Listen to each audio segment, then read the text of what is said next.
اب میں بات کر رہا ہوں، اگر آپ کا عقیدہ اور نظریہ ہے اور آپ واقعی زمرہ اہل حق میں ہیں تو میری تائید کرنا۔ ہمارا عقیدہ اور نظریہ ہے کہ رسول اللہ کی ذات پر درود پڑھنا بڑا باعث برکت ہے۔ ادھر سے پڑھیں گے کون لے جائیں گے حضور تک؟ بولیے بولیے، کون لے جائیں گے؟ اور رسول اللہ کی قبر پہ پڑھیں گے تو سارے بولیے حضور پاک۔ عقیدہ ہے؟ جن کا ہے وہ ہاتھ کھڑا کرے، جن کا عقیدہ وہ ہاتھ کھڑا کرے کہ ادھر سے کون لے جائیں گے اور قبر مبارک پہ ہم پڑھیں گے تو کون سنے گا؟ سرور کائنات خود سنے گا۔ جزاکم اللہ۔ میں اسی لیے یہ بات سمجھاتا ہوں ہر بیان میں بندوں کو کہ کچھ لوگ اس عقیدے پر لے دے کی بات کر لیتے ہیں، کوئی اتنا بڑا مسئلہ نہیں ہے، کوئی اتنی بڑی بات نہیں ہے۔ بھائی تیرے لیے نہیں ہے، اسلام کا عقیدہ اور نظریہ ہے پیغمبر کی ذات کی عزت کرنا، بس۔ ہم حضور کی ذات کی بھی عزت جانتے ہیں، حضور کی بات کی بھی عزت جانتے ہیں، اور جو رسول اللہ کی ذات اور بات کی عزت نہ مانے ہمیں اس کی بات سننے کی ضرورت نہیں ہے۔ اتنا کوئی فضول وقت ہمارے پاس نہیں ہم اس کی بات سنتے پھریں۔ عقیدے میں کبھی کمپرومائز نہ کیا کرو۔ مسئلے میں کمپرومائز ہو سکتا ہے۔ میں کچھ دنوں پہلے ایک جگہ تھا، علماء کنونشن وہاں ہو رہا تھا، ایک عالم دین ماشاءاللہ بہت اچھی گفتگو فرما رہے تھے۔ میں جب پہنچا مجھ سے پہلے وہ گفتگو فرما رہے تھے بڑی اچھی، اور لوگوں کو نرمی سمجھا رہے تھے، علماء کو نرمی کے معاملات، پیار کے معاملات، اور پھر کہہ رہے تھے کتنی آداب سے بات کرو، کتنی نرمی سے۔ پھر انہوں نے ایک حدیث پاک پڑھی کہ اللہ کے رسول کے پاس ایک نوجوان آیا، زنا کی اجازت مانگی تو اللہ کے رسول نے پیار سے سمجھایا کہ کوئی ماں سے زنا کرنے پہ تیار ہو؟ انہوں نے کہا جی نہیں، بہن سے کہا جی نہیں، بیٹی سے کہا جی نہیں۔ کہا بیٹا اگر تم زنا کرنے جاؤ گے تو سامنے والی بھی کسی کی ماں بہن بیٹی ہوگی۔ تو بالکل ٹھیک ہے، حدیث ہے، سمجھانا چاہیے پیار سے۔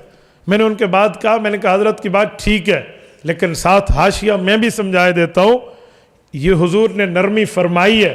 مسند احمد کی روایت حضرت ابو ہریرہ راوی ہے، میں پڑھی ہے حدیث پاک، لیکن یہ عمل میں ہے، عقیدے میں نہیں ہے۔ اعمال میں نرمی حضور نے دی ہے۔ اعمال میں نرمی ہوگی تو کوئی نہیں مسئلہ۔ نماز نہیں پڑھے گا تو ہم کہیں گے بھائی پڑھ لے، گناہ کی بات ہے، چھوڑ دے نماز کے ترک کرنے کو۔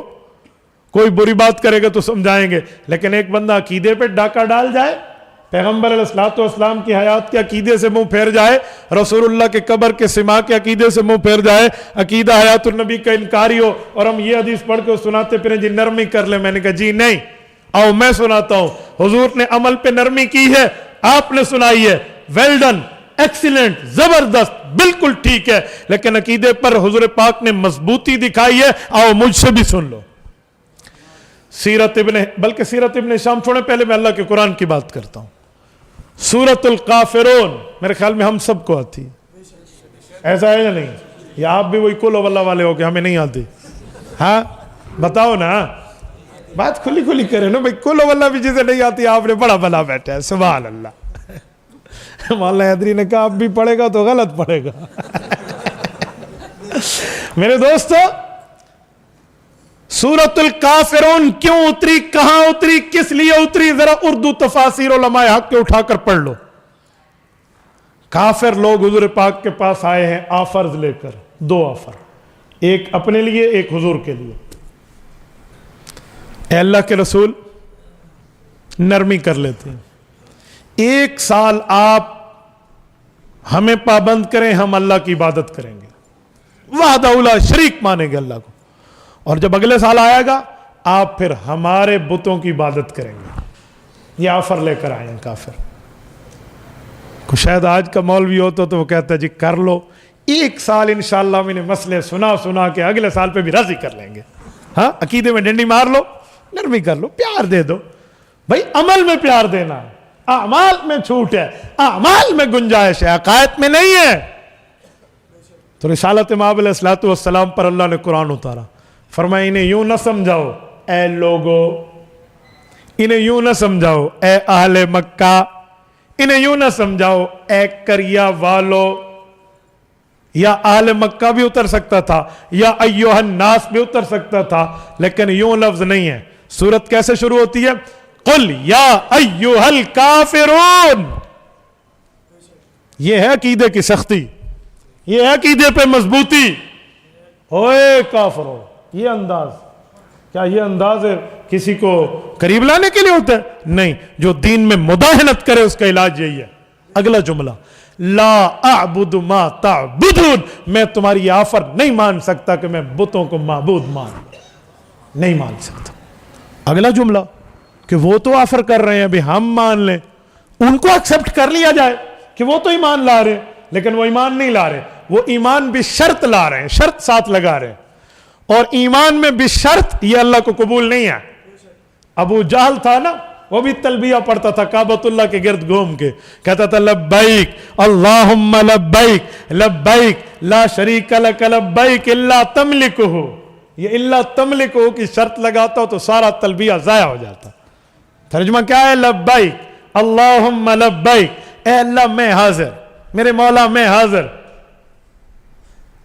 اے اللہ میں تیرے دربار میں حاضر، لا شریک لک، تیرا کوئی شریک نہیں ہے، کوئی تیرا ہمسر نہیں ہے، ان الحمد والنعمہ لک والملک لا شریک لک، جتنی اچھائیاں یا نعمت کے معاملات وہ سارے تیرے سے ہیں، اللہ تیرا کوئی شریک نہیں ہے، میں حاضر ہوں۔ یہ تلبیہ ابو جہل یوں نہ پڑھتا، سارا یہی پڑھتا، آخر میں کہتا لا شریک لک، تیرا کوئی شریک نہیں ہے، الا تملکو، مگر ان بتوں کو تو نے اختیار دیا یہ بھی تیرے شریک ہے۔ سارا تلبیہ گیا، 1 کلو دودھ 1 قطرہ پیشاب کا گیا، وہ دودھ کو بھی رگڑا لگ گیا، ہو گیا نہ ہو گیا؟ آپ یہ تو دلیل نہیں دیں گے بھی دودھ زیادہ ہے ادھر سے 1 قطرہ ہے، یہ دلیل تو نہیں دیں گے نا، یہ دلیل تو اڑ گئی۔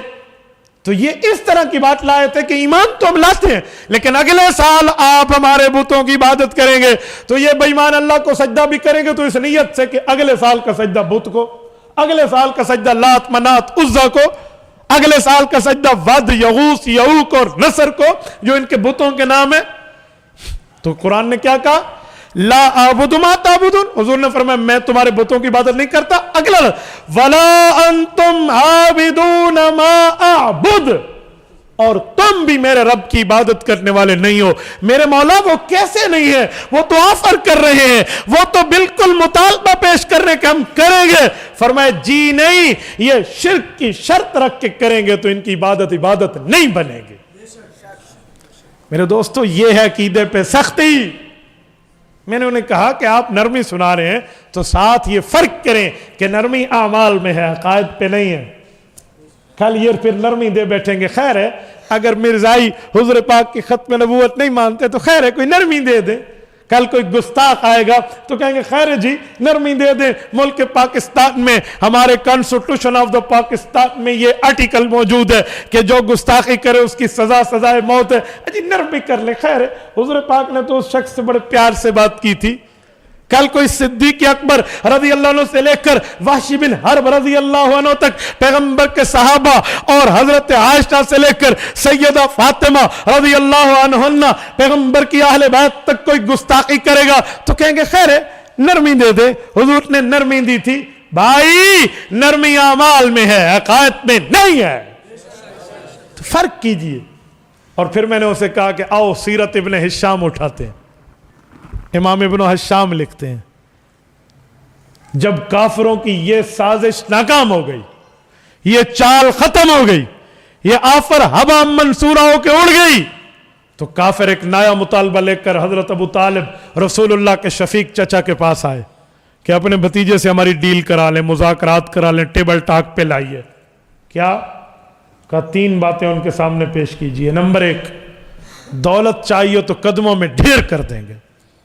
کیا دولت، کیا کرنسی، کیا پیسہ، کیا بینک بیلنس، کیا کار کوٹھی جو اس زمانے کی تھی، ڈھیر کر دیں گے۔ سلطنت چاہیے تو تادم عزیز حکمران مان لیں گے۔ کوئی عورت چاہیے تو حسینہ جمیلہ آپ کے قدموں پہ لے کر آپ کی بستر کی عزت بنا دی جائے گی۔ شرط یہ ہے کہ توحید میں نرمی ہو جائے، اسلام میں نرمی ہو جائے، دین میں نرمی ہو جائے۔ چاچو یہ آفر لے کر رسول اللہ کے پاس آئے ہیں اور آ کر کہا بھتیجے کیا رسول اللہ کو حضرت ابو طالب سے محبت کا پاس نہیں تھا؟ کیا ابو طالب نے بچپن میں رسول اللہ پر شفقتوں کی انتہا نہیں کی تھی؟